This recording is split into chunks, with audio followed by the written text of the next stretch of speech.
എല്ലാവർക്കും നമസ്കാരം.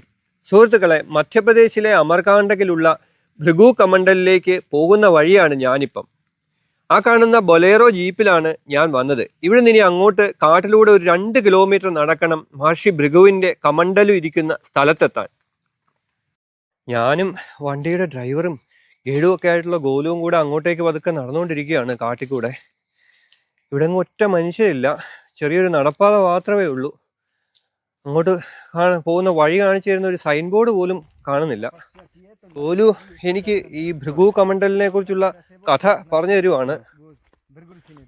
കഥ മുഴുവനായി കഴിയുമ്പോൾ ഞാൻ നിങ്ങൾക്കത് പറഞ്ഞു തരാം. कमंडल में समा जाए। मेरे जो शिष्य हैं वो सब प्यास से तड़प रहे हैं। जब से माना उस दिन से फिर नर्मदा जी आकर के उस कमंडल में समा गए। उस कमंडल के जो जल है, जल से सारे 1000 ऋषि मुनियों का प्यास बुझ गए और उसको भृगु ऋषि ने उस पत्थर के उसमें छोड़ करके वो चले गए। और आज भी अगर जाएंगे 1000 जितने भी जाएंगे आपको उतना ही जल मिलेगा। उससे न ज्यादा होगा न कम नहीं होगा। उसका प्रकृति अभी जाकर खुद आप देख सकते हैं. ഗോലു പറഞ്ഞു തന്ന കഥയുടെ ചുരുക്കം ഇങ്ങനെയാണ്. ഭൃഗു മഹർഷിക്ക് ഏതാണ്ട് 1000-ഓളം ശിഷ്യന്മാരുണ്ടായിരുന്നു. ഇവരെല്ലാവരും കൂടെ ഒരിക്കൽ ഭൃഗു മഹർഷിയുടെ അടുക്കൽ എത്തി.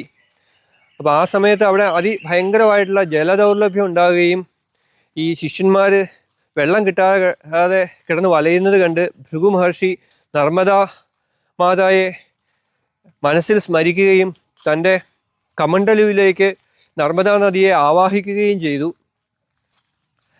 അങ്ങനെ ശിഷ്യന്മാർക്ക് എല്ലാവർക്കും ആവശ്യത്തിന് ജലം നൽകാനായിട്ട് അദ്ദേഹത്തിന് കഴിഞ്ഞു. പിന്നീട് വീണ്ടും ആർക്കെങ്കിലും ജലത്തിന് ആവശ്യം വന്നെങ്കിൽ ഭാവിയിൽ അത് ഉപകാരപ്പെടട്ടെ എന്ന് വിചാരിച്ച് അദ്ദേഹം തൻ്റെ കമണ്ടലു താൻ തപസ് ചെയ്തിരുന്ന ഗുഹയുടെ സമീപത്തുള്ള പാറയിൽ സ്ഥിരമായിട്ട് പ്രതിഷ്ഠിച്ചു.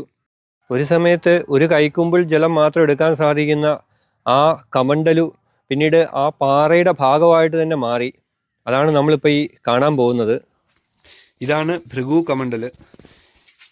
ഇവിടെ ഒരു ശിവലിംഗവും ഒക്കെ ഉണ്ട്, ഗണപതിയുണ്ട്. ഇതിൻ്റെ കഥയാണ് മുമ്പേ ഗോലു പറഞ്ഞത്.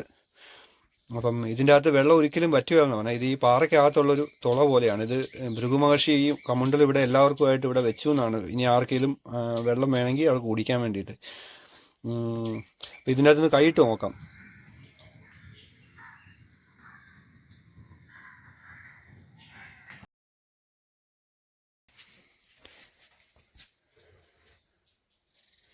ഗോലു അതിൻ്റെ അകത്ത് കൈയിട്ടു. ദേ അതിൻ്റെ അകത്ത് വെള്ളം എടുത്താണ്, കണ്ടോ. ഇവിടെ ഒരു സ്വാമിയൊക്കെ മുകളിൽ ഇരിപ്പുണ്ട്. ഇവിടെ ഒരു സ്വാമിയുണ്ട്. അദ്ദേഹത്തിൻ്റെ അടുത്ത് ചെന്ന് നമുക്ക് പ്രസാദമൊക്കെ തരും.